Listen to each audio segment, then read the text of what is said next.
Number one, I would say franchising is a really great avenue to becoming a business owner. If there's anyone here who's not yet, I would say that is a great opportunity. And that's because it's a lot of the hard work's already been done and proving a method and documenting it.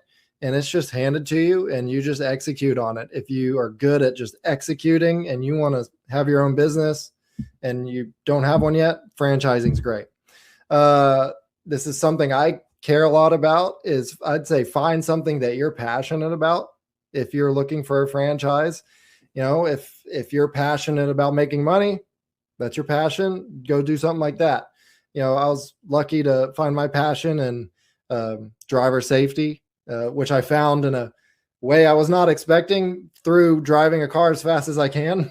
So just find something you're passionate about, and it makes it a lot more fun. And when you're having those hard days, it makes it to where you get up and you keep going.